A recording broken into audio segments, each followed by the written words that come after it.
Bienvenue dans Ma vie de maman naturo, le podcast où l'on parle bien-être, maternité et naturopathie avec authenticité et bienveillance. Aujourd'hui, j'ai envie de te partager une partie importante de mon histoire, mon combat contre le côlon irritable et comment j'ai réussi à me soigner grâce aux thérapies naturelles.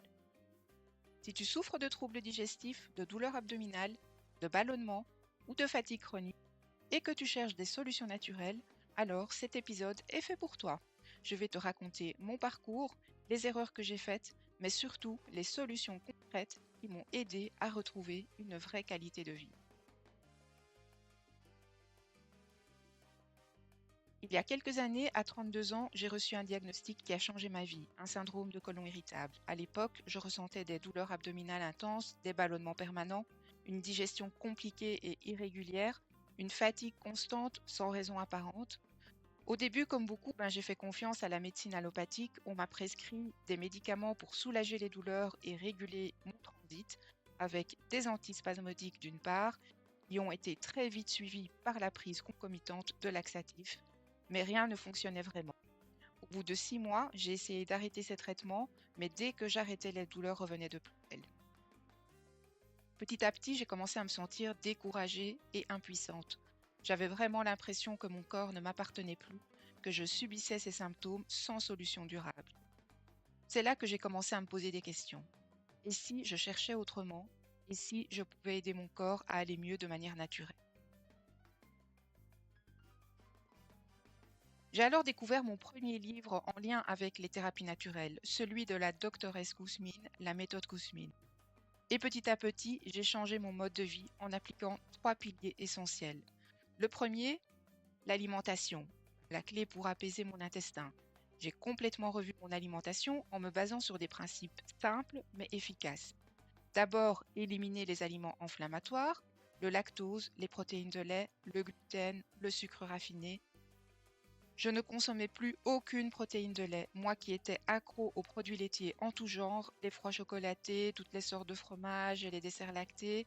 J'ai vite découvert après 3 semaines d'arrêt que j'étais en fait intolérante aux protéines de lait, mais ça, j'en reparlerai dans un autre épisode. Plus de gluten, fini les pâtes, fini le pain, fini les biscuits et fini les pâtisseries. Ni de sucre raffiné, que j'ai vite remplacé par du sucre de canne non raffiné. Ensuite, j'ai favorisé aussi une alimentation anti-inflammatoire. Plus de légumes verts, plus de fruits frais, plus d'oméga 3 avec des sardines, du saumon, des oléagineux. J'ai appris aussi à mastiquer lentement et surtout en pleine conscience. J'ai arrêté de manger devant la télé ou devant un autre écran et de prendre le temps de bien digérer. Eh bien, ça commence dans la bouche. Ce changement, ça a été vraiment un game changer pour moi. Quelques semaines, j'ai vraiment vu une vraie amélioration de mes douleurs et de ma digestion. Ensuite, j'ai appris à gérer mes émotions et surtout à respirer de manière abdominale, écouter mon corps et mon stress. J'ai réalisé que mon côlon irritable était aussi lié à mon stress et à mes émotions. Et oui, je venais de me marier il y a peu.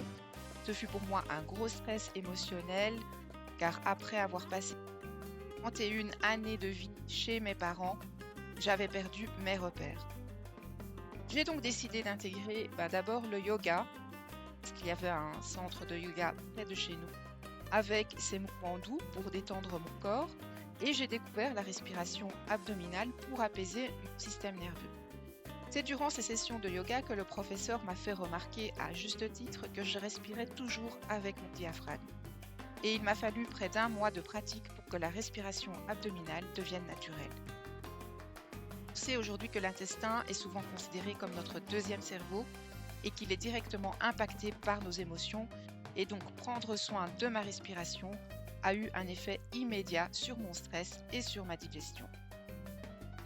Ensuite, j'ai utilisé des soins naturels qui ont boosté ma guérison. En complément, j'ai testé plusieurs thérapies naturelles qui m'ont énormément aidé.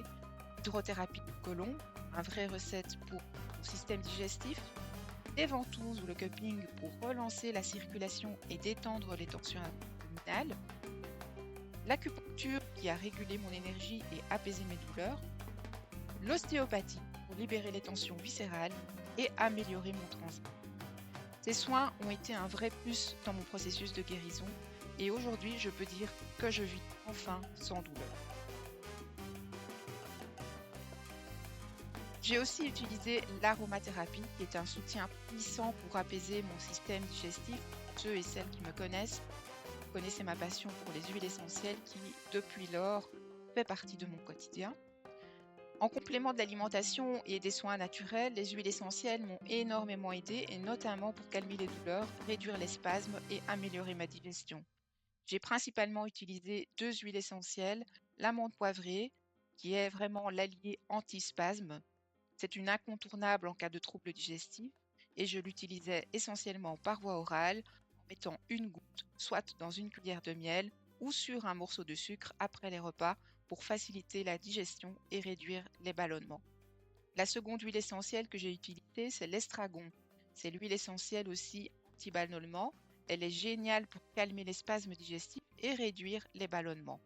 Je l'ai utilisée par voie orale, une goutte dans un peu d'huile d'olive ou sur un morceau de sucre avant le repas pour préparer la digestion. Et en massage, 2 gouttes d'huile essentielle diluées dans une huile végétale appliquée sur le ventre en doux pour détendre le système digestif. Attention, les huiles essentielles sont très puissantes et donc il faut toujours les utiliser avec précaution, bien les diluer et toujours demander conseil à un professionnel si besoin. Pour moi, ces deux huiles essentielles ont vraiment été une révélation. Associées aux autres soins, elles m'ont vraiment aidé à retrouver un confort digestif au quotidien.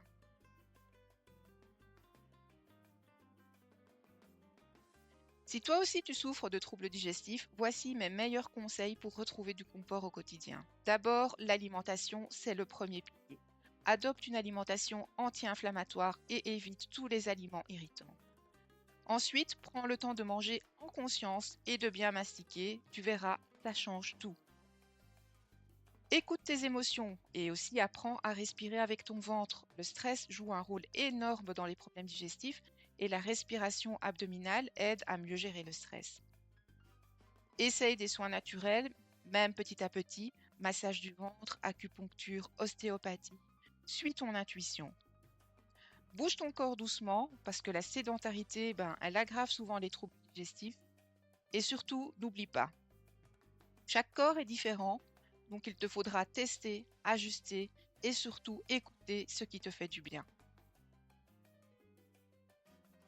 Si cet épisode t'a parlé, n'hésite pas à me laisser un commentaire pour me partager ton expérience, à t'abonner au podcast pour ne pas manquer les prochains épisodes et à me rejoindre sur mon Instagram ou sur mon Facebook Mérinaturo ou mon site web zagara.be pour échanger et approfondir ensemble. Je te remercie de m'avoir écouté, prends soin de toi et à très vite dans ma vie de maman naturo.